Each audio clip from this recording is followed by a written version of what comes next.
বাংলাদেশের পররাষ্ট্রনীতির অন্দরমহলে কি এমন কিছু ঘটছে যা আগামী কয়েক বছর দেশের আন্তর্জাতিক অবস্থানকে নতুনভাবে সংজ্ঞায়িত করতে পারে? কেন একের পর এক গুরুত্বপূর্ণ কূটনৈতিক পদে আসছে বড় পরিবর্তন? এটি কি কেবল নিয়মিত প্রশাসনিক রদবদল, নাকি এর পেছনে রয়েছে আরও বড় কোনো কৌশল?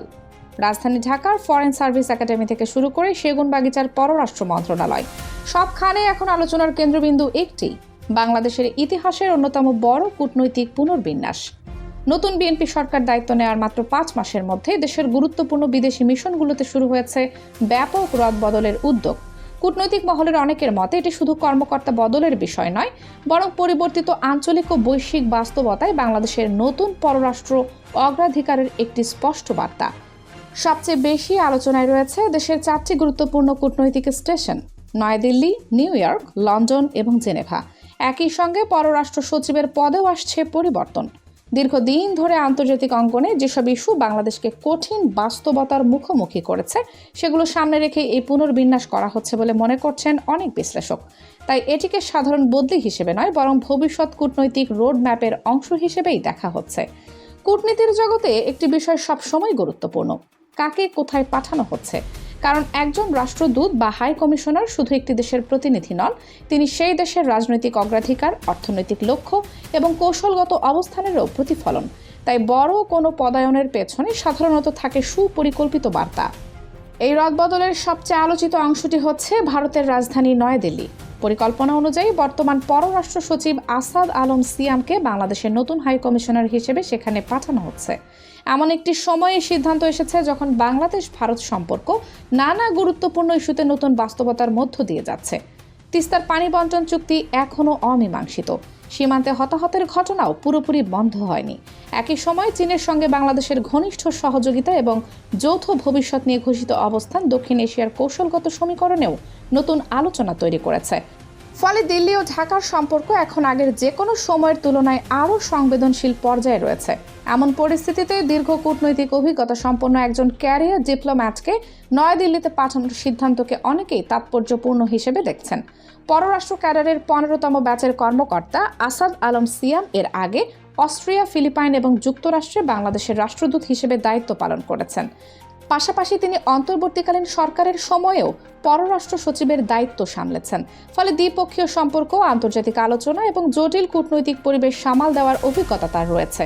বিশ্লেষকদের মতে ভারতের সঙ্গে সম্পর্কের ক্ষেত্রে বাংলাদেশের সামনে এখন সবচেয়ে বড় চ্যালেঞ্জ হচ্ছে একদিকে পারস্পরিক সহযোগিতা বজায় রাখা, অন্যদিকে জাতীয় স্বার্থের প্রশ্নে দৃঢ় অবস্থান নিশ্চিত করা। ফলে নয়াদিল্লিতে নতুন হাই কমিশনারের দায়িত্ব শুধু সৌজন্য কূটনীতির মধ্যে সীমাবদ্ধ থাকবে না, বরং পানি, সীমান্ত, বাণিজ্য সংযোগ এবং আঞ্চলিক নিরাপত্তা সহ একাধিক গুরুত্বপূর্ণ ইস্যুতে তাকে সক্রিয় ভূমিকা পালন করতে হবে। এই রদবদলের আরেকটি অংশও রয়েছে সুস্পষ্ট ধারাবাহিকতা। বর্তমানে নয়াদিল্লিতে বাংলাদেশের হাই কমিশনার হিসেবে দায়িত্ব পালনকারী এম রিয়াজ হামিদুল্লাহকে জেনেভায় জাতিসংঘে বাংলাদেশের স্থায়ী প্রতিনিধি হিসেবে পাঠানোর পরিকল্পনা রয়েছে। অন্যদিকে জেনেভায় দায়িত্ব পালন করা নাহিদা সুবহানকে ঢাকায় ফিরিয়ে এনে ফরেন সার্ভিস একাডেমির রেক্টরের দায়িত্ব দেওয়ার উদ্যোগ নেওয়া হয়েছে। অভিজ্ঞ কূটনীতিকদের বিভিন্ন গুরুত্বপূর্ণ দায়িত্বে পুনর্বিন্যাসের এই ধারা থেকে বোঝা যায় সরকার অভিজ্ঞতা ও প্রাতিষ্ঠানিক ধারাবাহিকতা দুই বিষয়কেই গুরুত্ব দিচ্ছেন। তবে এখানেই শেষ নয়, কারণ সবচেয়ে বড় চমকটি অপেক্ষা করছে জাতিসংঘের সদর দপ্তর নিউ ইয়র্ককে ঘিরে। সেখানে এমন একটি নিয়োগের আলোচনা চলছে যা শুধু বাংলাদেশের নয়, আন্তর্জাতিক কূটনৈতিক অঙ্গনেও নতুন করে আলোচনার জন্ম দিয়েছে। এবার আসা যাক সেই নিয়োগে, যেটিকে ঘিরে সবচেয়ে বেশি আলোচনা তৈরি হয়েছে আন্তর্জাতিক অঙ্গনে।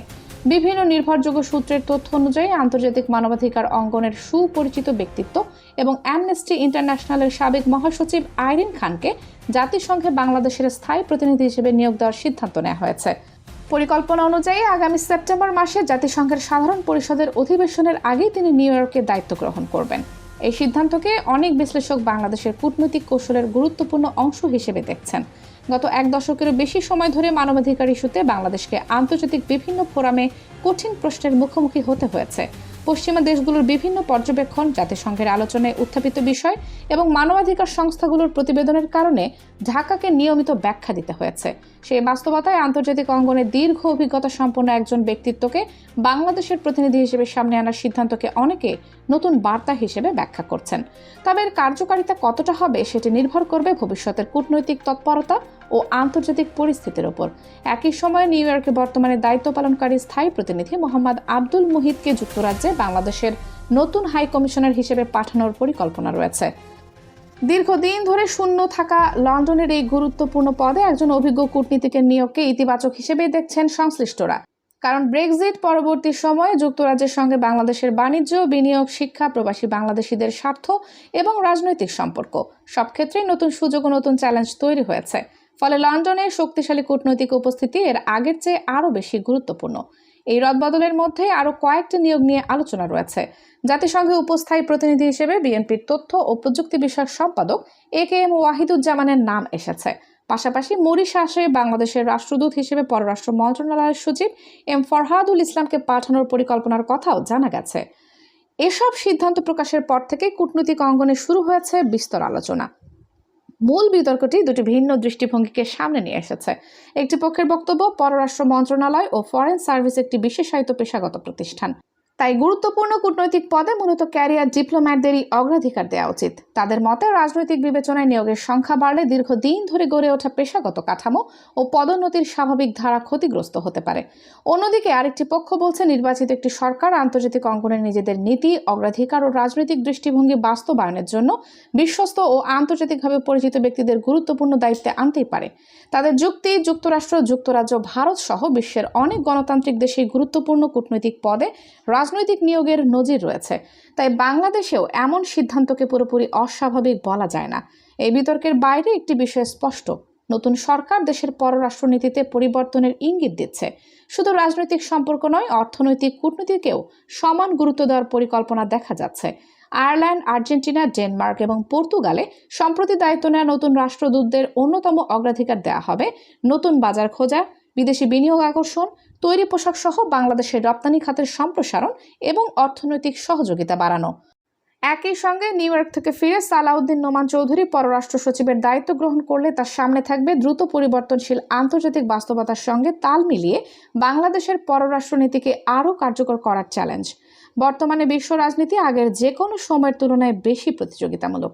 যুক্তরাষ্ট্র, চীন, ভারত, ইউরোপীয় ইউনিয়ন এবং মধ্যপ্রাচ্যের দেশগুলোর সঙ্গে ভারসাম্যপূর্ণ সম্পর্ক বজায় রাখা এখন বাংলাদেশের অন্যতম বড় কূটনৈতিক দায়িত্ব। সব মিলিয়ে এই রদবদলকে কেউ দেখছেন নতুন সরকারের কৌশলগত বার্তা হিসেবে, আবার কেউ দেখছেন প্রশাসনিক পুনর্বিন্যাস হিসেবে। তবে একটি বিষয় নিয়ে প্রায় সবাই একমত, আগামী কয়েক বছরে বাংলাদেশের পররাষ্ট্রনীতির গতি প্রকৃতি নির্ধারণে এই সিদ্ধান্তগুলোর প্রভাব গুরুত্বপূর্ণ হতে পারে। এখন নজর থাকবে নয়াদিল্লি, নিউ ইয়র্ক, লন্ডন এবং জেনেভায় নতুন নেতৃত্ব কিভাবে দায়িত্ব পালন করে। একই সঙ্গে আন্তর্জাতিক অঙ্গনে বাংলাদেশের অবস্থান আরও শক্তিশালী হয় কিনা, নাকি নতুন চ্যালেঞ্জের মুখোমুখি হতে হয়, সেই উত্তর মিলবে সময়ের সঙ্গে। আপনার দৃষ্টিতে এই কূটনৈতিক পুনর্বিন্যাস কি বাংলাদেশের জন্য ইতিবাচক বার্তা বহন করছে, নাকি এতে আরও সতর্ক হওয়ার প্রয়োজন রয়েছে? যুক্তিসহ আপনার মতামত জানাতে পারেন মন্তব্যের ঘরে। আর এমন নিরপেক্ষ তথ্যভিত্তিক বিশ্লেষণ নিয়মিত দেখতে চাইলে চ্যানেলটি সাবস্ক্রাইব করে পাশে থাকা বেল আইকনটি অন করে রাখুন। কানিজ ফাতেমা সোমা, 0 টিভি।